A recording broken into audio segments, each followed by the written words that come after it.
Noon ko lang nalang halikan mo ang aking mga paa. Panay pang sabit mo sa akin ang mga basura mong sampagita. Natutulog ka pa sa gate ko. You are then but an ordinary fan. Basura. Inagaw mo na ang panahon ni Jake para sa akin. Gusto mo pang agawin ang buong pagkatao niya. Hindi, Arian. Sinungaling. Hindi ako sinungaling. Kung hindi, bakit hindi mo aminin na mahal mo ngayon si Jake? Di ka makasagot, ano? Sakang ipokrita. Kala ko si Bianca Raymond. Malinis siyang trumabaho. Halika na doon. So sweet, so unassuming. Inosente ko, no, pero nasa loob ang kulo. Monique, And please. Rolly, no? Ikaw talagang target niya na umpa. Pwede ba tumigil ka na? Tumigil? Samantalang ang buong karir ko. Ikaw, inagaw na rin niya. Nagustuhan mo ba? Sinira mo ang kanta. Binaboy mo. Baliw ang nagsasabing isinilang na ang aking karibal. You'll never make it. You're nothing but a second-rate, trying hard, copycat. Sa industriya ng showbiz, isa sa mga pinakamahusay na artista at mga awit sa Pilipinas, ay walang iba kundi si Cherry Hill. Kilala siya sa kanyang husay sa pagganap, sa mga drama at teleserye. Bukod dito, isang magaling rin siyang mga awit, at napabilang na sa ilan sa mga sikat, at premyadong mga awit sa bansa. Sa kanyang mahabang karera, hindi lamang siya nakapagbigay ng magagandang pelikula, ngunit naging mabuting ehemplo rin siya, sa mga baguhan, at naghahangad na artistang papasok sa industriya. Tulay siya ng kahusayan, at dakilang pagiging isang artista. Ito mga lods, ang magiging topic ko ngayon. Kung gusto nyo ng ganitong klaseng content, mangyaring pindutin lamang ang subscribe button, at i-click na rin ang notification bell, para lagi kayong updated sa mga susunod kong videos. Halika't, alamin natin ang kwento ng buhay, at naging sanhi ng kamatayan, ng isang magaling at tinitingalang artista, at magaling na mga awit, sa industriya ng pelikula at musika, sa Pilipinas. Pero bago ang lahat, ay isang maikling intro muna tayo.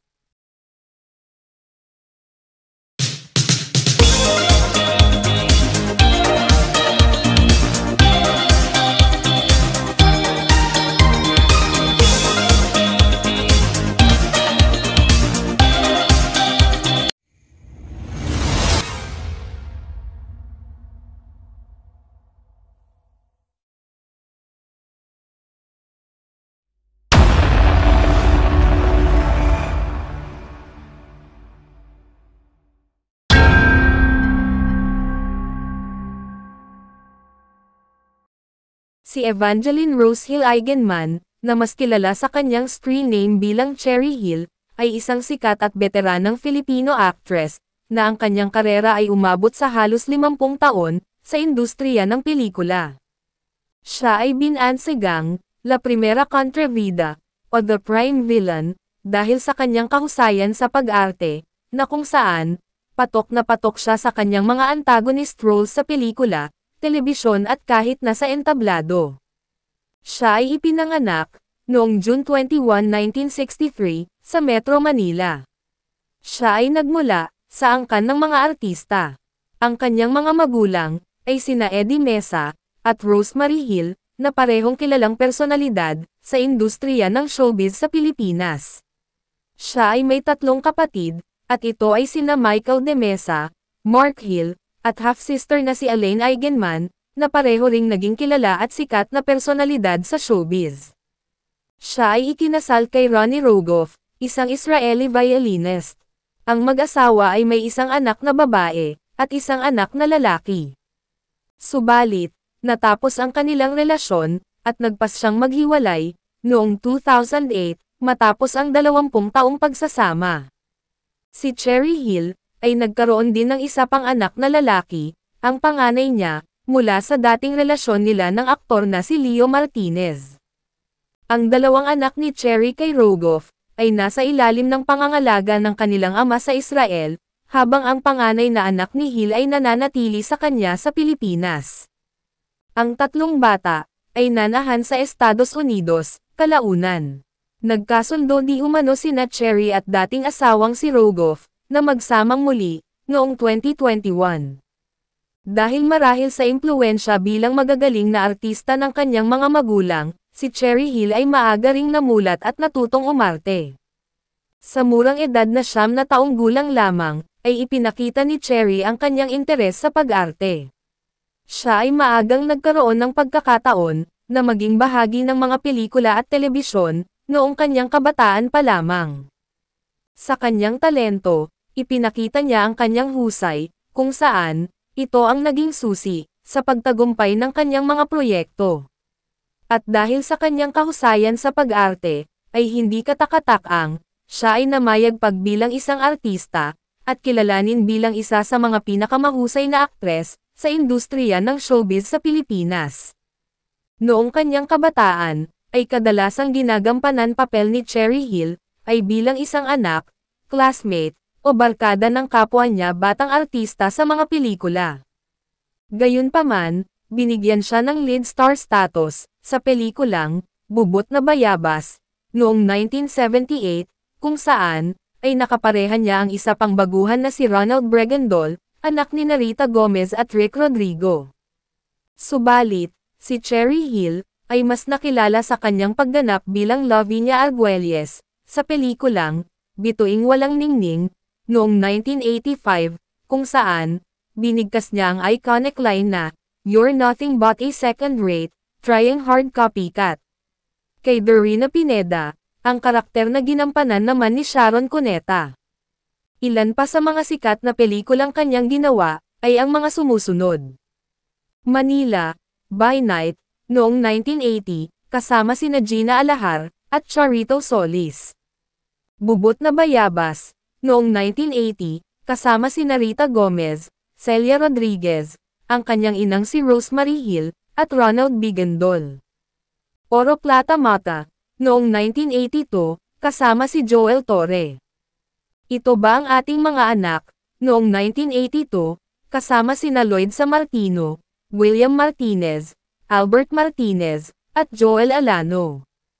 Kailan Sasabihing Mahal Kita, noong 1985, kasama sina Christopher De Leon, at Sharon Cuneta. Palimos ng Pag-ibig, noong 1986, kasama sina Vilma Santos, Dina Bonnevie, at Edo Manzano. Sana'y Wala ng Wakas, noong 1986, kasama sina Sharon Cuneta, Dina Bonnevie, Tonton Gutierrez, Dindo Fernando, at Jay Ilagan.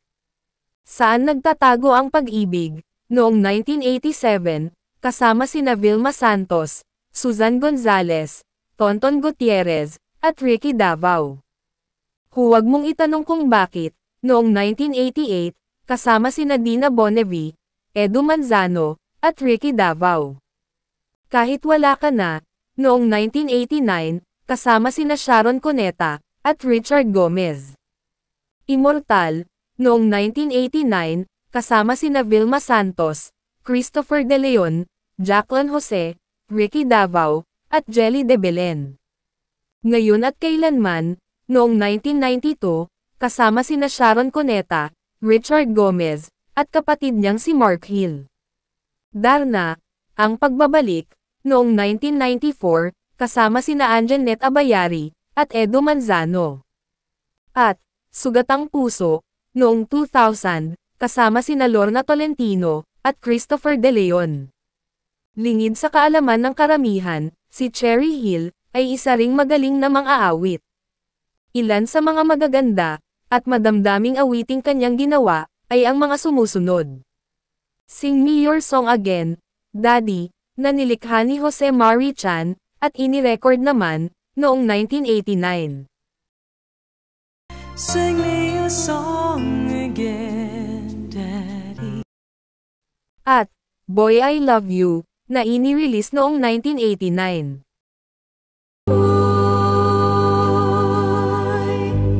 Ang awiting to'y sa'yo.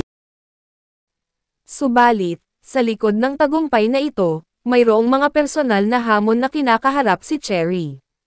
Noong October 2021, na-diagnose si Cherry Hill, na may bihirang form ng endometrial cancer, at pinili niyang itago sa publiko ang impormasyon tungkol sa kanyang karamdaman.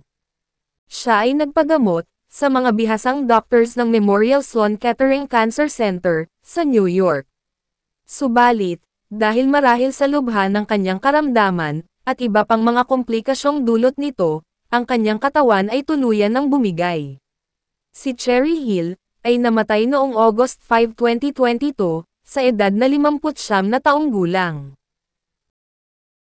Ano't ano pa man, ang nangyari sa buhay ng ating mga iniidolo, ay hinding-hindi kailanman matatawaran, ang kanilang mga naging ambag sa industriyang kanilang kinabibilangan, na minsan ang nagbigay sa atin ng saya, nagpangiti, nagpahanga, nagpaibig, at nagbigay inspirasyon sa ating kapwa. Magpapakasarap kayo sa bagay ng babaeng yon. Ni isang long-distance call man lamang ni hindi mo ako linilusan. Tapos ngayon magagalit ka sa akin? Hindi mo pa sinasagot ang tanong ko eh. Ano ba ang gusto mong palabasin, ha? Bakit binulgar mo kay Henry ang tungkol sa kasal namin ni Ara? Sa mulat mula pa. Hindi na ako nagtitiwala sa'yo at sa babaeng yon. Gusto ko lang makasiguro na hindi magkakalapit ang kalooban niyo. Kaya sinabi kong lahat kay Henry. Gusto ko ulisin ang dalawa magkabalikan. Jake, mahal kita.